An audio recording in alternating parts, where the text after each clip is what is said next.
Are going to talk about the safety valve theory. Safety valve theory क्या है, इसको बस थोड़ा सा इंट्रो के लेवल पर ही समझना है अभी। इसको कंस्पिरेसी थ्योरी भी बोलते हैं, ठीक है।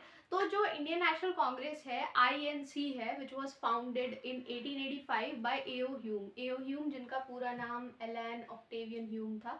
ही was a civil servant himself, he was British and he was ornithologist, ठीक है। तो बॉटनिस्ट भी थे वो, तो उनको फादर ऑफ ऑर्निथोलॉजी भी कहा जाता है।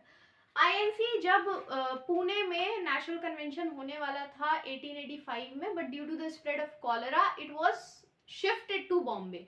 तो जब बॉम्बे में ये होता है कन्वेंशन, तो कन्वेंशन में कांग्रेस बनती है, ठीक है, इंडियन नेशनल कांग्रेस बनती है। अब कुछ लोगों का मानना ये है कि ये जो इंडियन नेशनल कांग्रेस है, it was a conspiracy against Indians, यानी इंडियंस के ही खिलाफ एक हम कह सकते हैं एक तरीके से धोखा दिया गया इंडियंस को कांग्रेस बना करके। कैसे हुआ ये, या ये एक थियोरी है ना। रियलिटी क्या है, अलग अलग लोग अलग अलग चीजों में बिलीव रखते हैं, बट दिस थियोरी सेज, इसको सेफ्टी वॉल्व भी कहते हैं। क्यों कहते हैं, क्योंकि इस थियोरी का मानना यह है कि ब्रिटिशर्स ने एक प्लेटफॉर्म प्रोवाइड कर दिया after the revolt of 1857 which was a major revolt.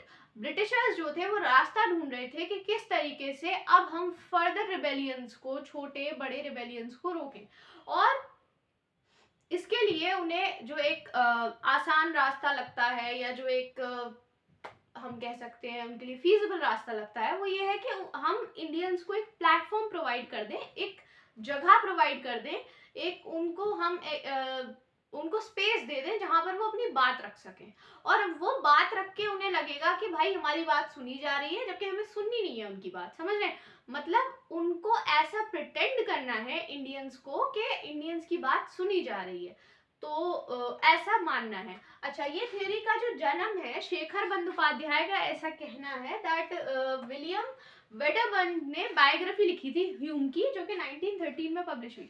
अब ये जो बायोग्राफी है, इसके अंदर उन्होंने ये बात लिखी, ये वाली सेफ्टी वॉल्व वाला जो थ्योरी का ओरिजिनेशन है वो वहीं से होता है, ठीक है, उस बुक से। कंस्पिरेसी थ्योरी और safety valve theory, they are the same thing.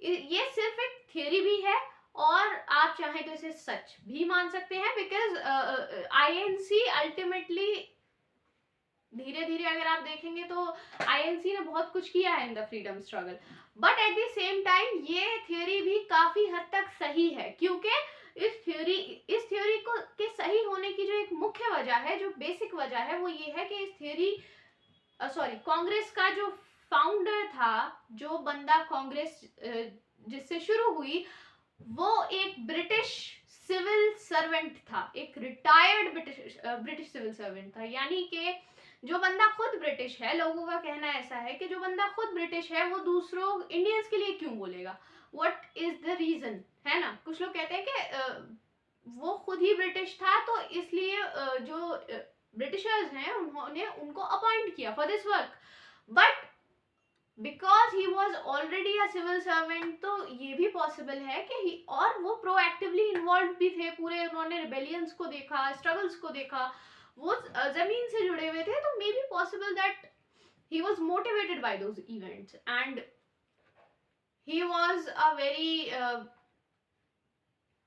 he was inspired by the Indians, he lived with the Indians, so उससे भी हम कह सकते हैं कि हो सकता है ये थ्योरी बिल्कुल गलत हो, लेकिन हमें इस थ्योरी का कंसेप्ट, थ्योरी कहाँ से आई, किसने दी, क्यों दी, ये याद रखना है बस, ठीक है। तो safety valve theory which is given for the INC 1885, यानी इंडियन नेशनल कांग्रेस के फॉर्मेशन के लिए।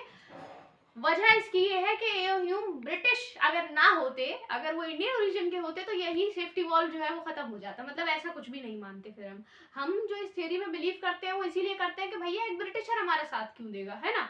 तो बस वही है, इनका पूरा नाम एलन ऑक्टेवियन ह्यूम है, और इसके बाद में इस थ्योरी की जो शुरुआत हुई as written by Shekhar Bandyopadhyay, William Wedderburn ने एक बायोग्राफी लिखी है ह्यूम की, 1913 में पब्लिश हुई, उसके थ्रू इस पूरी कंस्पिरेसी थ्योरी की शुरुआत होती है।